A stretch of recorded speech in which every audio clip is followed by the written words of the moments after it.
Hello नमस्कार दोस्तों। उम्मीद है आप सभी लोग अच्छे होंगे, बहुत बढ़िया होंगे। आज किसी विषय पे बात हम लोग नहीं करेंगे। सिर्फ एक विषय होगा और एकदम क्लियर कट बात होगा।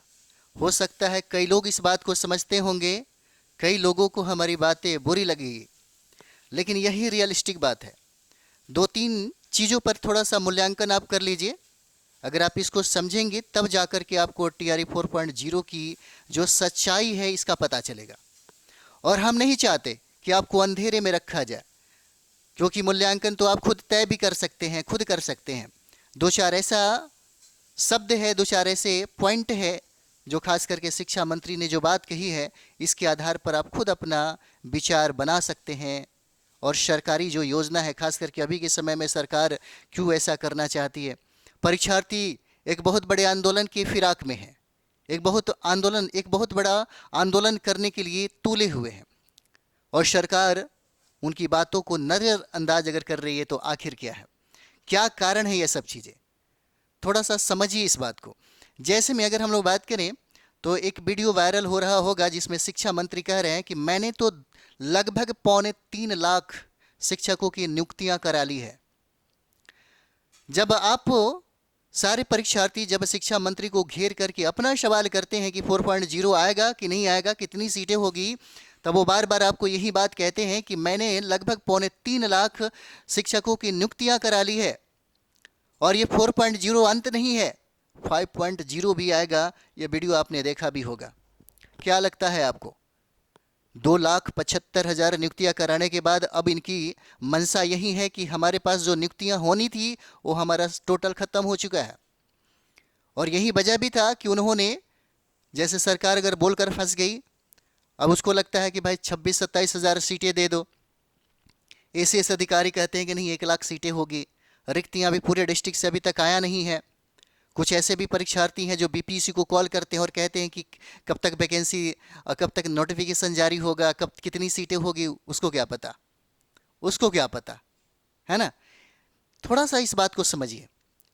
टीआरई 4.0 है, चुनाव से पहले जानबूझकर नहीं किया जा रहा। इसके पीछे राजनीतिक और प्रशासनिक कारण है। थोड़ा सा फोकस करिएगा। अगर आपके पास बहुत सारे सोर्स भी होंगे तो इसके आधार पर आप चीज़ों को समझ सकते हैं। जैसे अभी के समय में क्या है, अभी कहा जा रहा है कि 2-4 दिनों के अंदर ही बिहार का चुनाव आयोग के द्वारा आचार संहिता को लागू कर दिया जाएगा। जब आचार संहिता लागू हो जाएगा तो फिर बातें आप नहीं कर सकते, ना आपकी बातें सरकार सुनेगी। सबसे पहली बात यह है, आपको डर इसी बात क्या है, इसी बात क्या है, अगर सरकार चुनाव के पहले नोटिफिकेशन जारी करती है तो राजनीतिक लाभ के रूप में देखा जा सकता है। और कोई भी पार्टी ये नहीं चाहेगी कि हम नोटिफिकेशन बाद में जारी करें। अगर बाद में जारी करती है तो नई सरकार बनेगी तो क्रेडिट लेगी, हमने तो इतना जो वादा किया था मैंने निभाया, ये वो कहेगी। जैसे चुनाव आयोग को भी अगर देखा जाए तो इसे मतदाता को प्रभावित करने वाला जुमला या ये कहा जा सकता है ना, ये कदम हो सकता है। चुनाव आयोग को भी लगेगा कि भाई चुनाव के पहले आप नोटिफिकेशन अगर जारी कर दिए तो मतदाता जो शिक्षक बनने की जो राह में, इस सफ़र में जो परीक्षार्थी जो तैयारी कर रहे हैं, उनको इसका लाभ मिलेगा। और रही बात, जितने भी आला अधिकारी हैं वो कुछ ऐसा भी अड़चन नहीं पैदा करना चाहते हैं। आचार संहिता लागू होने से पहले किसी भी विवाद में वो फंसना नहीं चाहते। उनको पता है अगर विवाद में फंसेगा तो फिर कोर्ट का सहारा ये लोग लेंगे और कोर्ट आपसे कटघरे में खड़ा करके आपसे सवाल पूछेगा कि नोटिफिकेशन आपने जारी किया, उस पर अमल क्यों नहीं किया। और जितने भी विद्यार्थी हैं, जितने भी टीआरई 4.0 की तैयारी करने वाले जो परीक्षार्थी हैं, उनका ये मानना है कि भाई नोटिफिकेशन चुनाव के पहले करा दिया जाए। लेकिन चुनाव यहाँ अगर देखा जाए तो सरकार फंस गई है। क्योंकि सबसे बड़ी बात ये भी है, एक बात को याद रखिएगा, स्टेट की एग्ज़ाम होगा और स्टेट की जो रिजल्ट आएगी तभी नोटिफिकेशन जारी किया जाएगा। नहीं तो स्टेट का एग्ज़ाम दे करके और जिन लोगों का रिजल्ट अगर अधर में लटक जाता है तो फिर वो लोग सड़क पे उतर करके आएंगे कि आपको 1 महीना बर्दाश्त नहीं हुआ है। सोच के देखिए, सरकार उसको भी लेकर के चलना चाहती है अगर थोड़ा सा मूल्यांकन अगर किया जाए तो। क्योंकि वो कह भी रही है कि स्टेट का एग्ज़ाम होने दीजिए, स्टेट का रिजल्ट आएगा, उन सारे बच्चों को मौका मिलेगा टीआरई 4.0 में बैठने का, बल्कि उनकी संख्या लाखों में है। कुछ लोग उनका सपोर्ट करते हैं, कुछ लोग उनका सपोर्ट नहीं करते हैं। अब यहां पर एक बात को समझिए, राजनीतिक फायदा कैसे हो सकता है। सरकार चाहती है कि भर्ती घोषणा राजनीतिक फायदा सही समय पर लिया जाए। जैसे अगर सही समय पर इसका राजनीतिक फायदा अगर मिलता है तो कहीं ना कहीं सरकार बनाने में उनको ज़्यादा सहूलियत होगी। देखिए, जनता सब कुछ जानती है, हमारे जताने से या किसी टीचर के कुछ भी कहने से कुछ नहीं होता है। ये बात भी आप जानते होंगे। आपके साथ हम खड़े हैं और आप भी देखते होंगे कि कई बार हम आपके साथ रहे हैं, लेकिन क्या होता है, अपना संघर्ष जो होता है उसके लिए खुद लड़ना पड़ता है, खुद लड़ना पड़ता है। कहने के लिए बहुत सारे लोग हैं जो कहेंगे, अच्छी बातें बुरी बातें भी कहेंगे, है ना। लेकिन आपको एक बात और भी यहाँ पर हम बताना चाहेंगे, इतना समझ जाइए, जो आपके मन के अंदर जो डर है, जो मन के अंदर डर है, जो डाउट है, लगता है कि पता नहीं क्या होगा, या यह जो वैकेंसी है, यह जो नियुक्ति है, यह अधर में लटक जाएगी या इसको बहुत लंबा किया जा सकता है। सच कहा जाए तो कुछ भी कहना बहुत ही मुश्किल है, क्योंकि सरकार अगर चाहेगी, क्योंकि सरकार कभी कभी चाहती है कि इसका फायदा उठाया जाए। भर्ती घोषणा का राजनीतिक फायदा सही समय पर अगर मिलता है तो उसको वोट मिलेगा, सरकार बनेगी। अगर मानते हैं, थोड़ा देर के लिए अगर सोच लीजिए, अगर ऐसा वो करती है तो फिर आपके हर दरवाजे पर जाकर के वो कहेगी कि मैंने जो वादा किया था उस वादा को मैंने निभाया है। जैसे आप ही कह रहे हैं ना कि भाई इतना वैकेंसी नहीं देगा, है ना, ये प्रक्रिया नहीं होगी, तो हम सरकार को हम समझा देंगे, बता देंगे। इस लोकतंत्र में आपके पास इतनी शक्तियां हैं, इतनी ताकत है कि सरकार को आप चैलेंज दे सकते हैं और अगली सरकार आप अपने मन के अनुसार बना सकते हैं। ऐसा नहीं है कि इस सरकार को इस बात का डर नहीं है। कई लोग कुछ अलग तरीके से कमेंट्स करेंगे, थोड़ा सा मेंटलिटी जो होता है ना, बर्दाश्त नहीं होता है ना। कुछ लोग लगेगा कि चलो भाई ठीक है, कहीं ठीक। अब सारे लोगों को तो सेटिस्फाइड नहीं किया जा सकता, सभी लोगों से खुश नहीं हो सकता, है ना। कुछ लोग नाराज भी होते हैं, क्या कुछ लोगों के मन में थोड़ा सा जो मेंटलिटी जो है ना, हाइपर जो होगा, कुछ अलग लिख देगा। समझदार जो होंगे, टीचर की तैयारी करने वाले समझदार होते हैं, है ना। बिहार पुलिस की तैयारी करने वाले टाइप के नहीं होते, 17-18 साल के लड़का है ना, कुछ भी लिख देता है। इससे पहचान भी बन जाती है कि आपका मेंटलिटी किस टाइप से है। अरे आप शिक्षक बनने वाले हैं तो चीज़ों को समझिए, आपके हर शब्दों में एक वजन होना चाहिए। क्या कई लोग किस तरह भाषा का प्रयोग करते हैं, कैसा प्रयोग करते हैं, ओछी मानसिकता वाले। बताइए, हम शिक्षक की तैयारी करवाते हैं, आप शिक्षक बनने वाले हो तो पता है इस धरती पर सबसे ज़्यादा मान सम्मान शिक्षकों की होती है, सबसे ज़्यादा, है ना। यानी कि शिक्षक के बाद भगवान का दर्जा दिया जाता है, इस बात को भी आप जानते होंगे और इसकी तैयारी आप कर रहे हैं। और यही वजह है कि बिहार सरकार कहती है कि 21,000 हम 3.0 में इसलिए नहीं भर्ती कराएं कि आपके अंदर टैलेंट ही नहीं था। उसको कभी आपने बोला? नहीं बोला, क्योंकि आपने उसका लेवल तैयार ही नहीं किया है। अधकल गगरी छलकत जाए वाली बात है। खैर छोड़िए, आप समझ रहे होंगे, है ना, क्योंकि सारे लोग टीचर नहीं बनेंगे, ये भी बात सही है। जिनके अंदर वो खास और एक्स्ट्रा ऑर्डिनरी होगा वही इसको कंप्लीट करेगा। जैसे कुछ विवाद जो है, जैसे अभी के समय में अगर देखा जाए, जैसे एसीएस अधिकारी के पास लोग तो मिल तो गया, अरे ये ठोस है, आज जो कहते हैं कल उसे अमल में रखेंगे नहीं। कुछ सीटों पर विवाद अभी भी जारी है। क्यों विवाद जारी है? सीट बढ़ाया जाए या घटाया जाए, इस पर विचार अभी भी चल रहा है। और यही वजह है कि विभाग कोई गलती करना नहीं चाहता।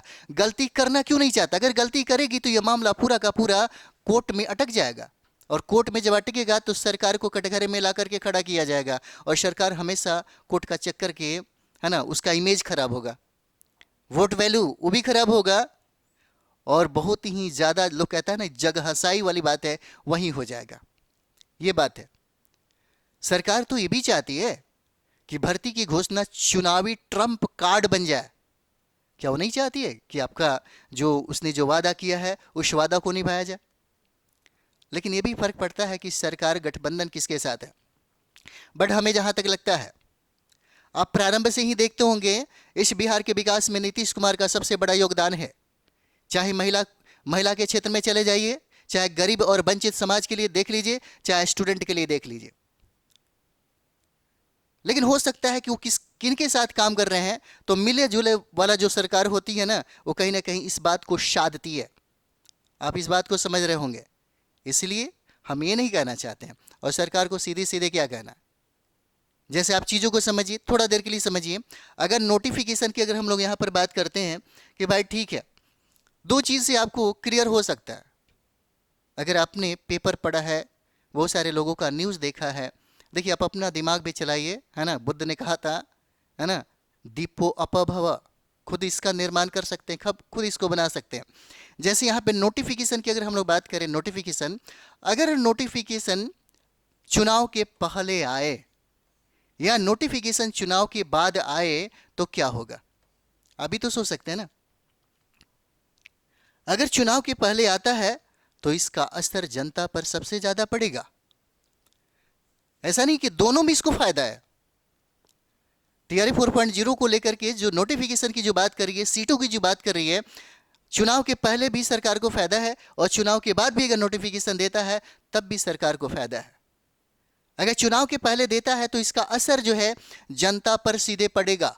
अगर असर की बात करें, प्रभाव अगर देखा जाए तो जनता पर सीधे पड़ेगा, जनता पर। आप कह रहे हैं ना कि वोट आइए हमारे दरवाजे पे, आइए हमारा बिहार में, हम वोट देते हैं। धमकी दे रहे हैं ना आप। क्यों दे रहे हैं धमकी? क्योंकि आपके अनुसार सरकार काम नहीं कर रही है। लेकिन यदि आपके अनुसार सरकार काम कर देगी तो आप वोट जरूर दीजिएगा। इसलिए सरकार ये अपने पैरों पर कुल्हाड़ी मारना नहीं चाहती और मारेगी भी नहीं। लेकिन ये चीजें हम लोग समझ नहीं पा रहे ना कि भाई ए स्टेट जो है ना, ए स्टेट है ना, जोर जोर से सड़कों पर चिल्लाने के बाद आपने ए स्टेट करवा दिया, है ना। बल्कि सरकार ये कह रही थी, देखिए रियलिस्टिक बात बता रहे, सरकार ये कह रही थी कि हम इसको 5.0 में देंगे, लेकिन आपके दबाव की वजह से, है ना, इसका नोटिफिकेशन जारी किया। अब एग्जाम लेगा और एग्जाम लेने के बाद इन सारे लोगों को 4.0 में शामिल करने की भी बात कर रही है। क्या गलत हुआ? थोड़ा सा इंतजार करिए, थोड़ा इंतजार का है कि नहीं। जब तक इनका रिजल्ट नहीं आता, रिजल्ट आएगा तब तो, है ना, 4.0 के नोटिफिकेशन में ये लोग जा करके अपना फॉर्म अप्लाई करेंगे। तो चुनाव के पहले अगर मानते हैं कि ये नोटिफिकेशन अगर चुनाव के पहले आता है तो वाकई में इसका असर सबसे ज्यादा जनता पर पड़ेगा। क्या? सबसे ज्यादा जनता पर पड़ेगा। लेकिन अगर नोटिफिकेशन बाद में अगर आई तो नई सरकार आपके सामने आकर के कह सकती है कि मैंने जो वादा किया मैंने पूरा किया है। इसका मतलब ये है कि जो क्रेडिट जो बनता है, क्योंकि कोई भी सरकार आने के बाद अपना क्रेडिट इसको लेने के लिए जरूर सोचेगी, और क्रेडिट मायने रखता है दोनों के लिए, दोनों के लिए सबसे ज्यादा मायने रखता है। अब रहा सवाल, थोड़ा देर के लिए सोचिए, हमारे बिहार में बिहार सरकार के द्वारा दो चीजों पे सबसे ज्यादा वर्क किया गया है। आपको तो सबसे ज्यादा वर्क किया गया है। सबसे पहली बात यह है कि सरकार ये चाहती है, जैसे कभी कभी क्या होता है कि आप ये बात कहते हैं कि भाई डोमिसाइल जब लागू करना था तब आपने लागू नहीं किया, बहुत समय गुजरने के बाद आप इस समय लागू किए हैं जब सीटों की संख्या आपके पास ना के बराबर है। सीटों की संख्या बिल्कुल ना के बराबर है, और सीटों की संख्या अगर ना के बराबर है तो इसमें हम उन पुरुषों के लिए क्या दे पाएंगे और उन महिलाओं के लिए क्या दे पाएंगे जिनको आपने 35% आरक्षण की बात की है। ये भी बात है। और ये भी बात कहा जा रहा है कि कई लोग ये भी कहते हैं, बहुत सारे लोगों से, हम लोग तो पूरी मतलब समझिए कि दिन और रात अपने स्टूडेंट के साथ ही मिलते जुलना और हमेशा रहना, तो उनके दुख और दर्द तकलीफ़ों को समझते हैं। उनका ये भी मानना है कि जब हमारे पास सीटों की संख्या सबसे ज़्यादा थी तब सरकार को ये कदम उठाना था, उस वक्त उन्होंने ये कदम नहीं उठाए। और अब शिक्षा मंत्री बार बार यही कह रहे हैं कि भाई अरे मैंने जो शिक्षकों की नियुक्ति करवाना था हमारी सरकार के द्वारा, जो 3.25 लाख शिक्षकों की नियुक्ति करवानी थी वो तो पूरा हो चुका है। पहला चरण का एग्जाम मैंने करवाया, दूसरा चरण का एग्जाम मैंने करवाया, और तीसरा चरण का भी एग्जाम मैंने करवाया है ना। और तीसरी चरण की एग्जाम करवाने के बाद अगर टोटल शिक्षकों की अगर हम लोग बात करें तो 2,75,000 शिक्षकों की नियुक्ति, लगभग 3.25 लाख शिक्षकों की नियुक्ति हो गई है। और ये भी कहा जा रहा है कि भाई 4.0 कब, वेट करिए, इंतजार करिए, 4.0 जो है वो दिया जाएगा। 4.0 अंत नहीं है, ये भी कर रहे हैं, 5.0 भी आएगा, है ना, ये आश्वासन है। तो आपसे बेहतर कोई नहीं समझ सकता, है ना, कोई नहीं समझ सकता। लेकिन हर कदम पर अपनी मौजूदगी को बरकरार रखिए, और ये भी तय है चाहे जो भी हो जाए, 4.0 की वैकेंसी नोटिफिकेशन जो है देना पड़ेगा, क्योंकि आप सड़कों पे हैं, क्योंकि आपने एकजुट होकर के अपनी मौजूदगी सरकार के सामने दर्शाई है, और इससे इनकार वो नहीं कर सकता। नोटिफिकेशन जारी करेगा, एग्जाम होगा और नियुक्ति भी होगा। हम यही कहेंगे कि आप अपनी जो तैयारी है वो बेहतरीन तरीके से करिए, सेल्फ स्टडी करिए, टाइम ज़्यादा नहीं है। कभी कभी क्या होता है ना कि कुछ ऐसे स्टूडेंट होते हैं जो सिर्फ यहीं इसी पर टारगेट करते हैं। कुछ ऐसे परीक्षार्थी होते हैं जिनको लग जाता है कि नहीं भाई जो भी हो, है ना, सरकार तो विवाद में रहेगी ही और ये वैकेंसी भी विवाद में रहेगा ही रहेगा, लेकिन नियुक्ति कराई जाएगी तो वो लोग चुपचाप क्या करते हैं। अब सोचिए ना, बैठ करके 8 से 10 घंटा पढ़ते रहेंगे। जो लोग 8 से 10 घंटा 3 महीना तक पढ़ते रहेंगे, नियुक्ति पत्र किनको मिलेगा, उनको मिलेगा ना। लेकिन जो रोड पर आकर के हमेशा आंदोलन में ही कब आएगा कब जाएगा, ये होगा वो होगा, है ना, आपके नहीं आंदोलन करने पर भी, है ना, कुछ लोग ही, जैसे आप देखते होंगे ना, जैसे आप जो छात्र नेता हैं उनके पास कितना भीड़ होता है, बहुत कम, लेकिन लाखों के लाखों लोग अप्लाई करते हैं फॉर्म को। क्या सरकार एक की भी आवाज़ सुनती है? ऐसा नहीं है। ये हमारा जो कंट्री है ये लोकतांत्रिक देश है, और लोकतांत्रिक देश में एक लोग ही काफ़ी होता है सरकार से जवाब मांगने के लिए। चलिए हम लोग मिलते हैं नेक्स्ट वीडियो में। थैंक यू वेरी मच आप सभी लोगों का।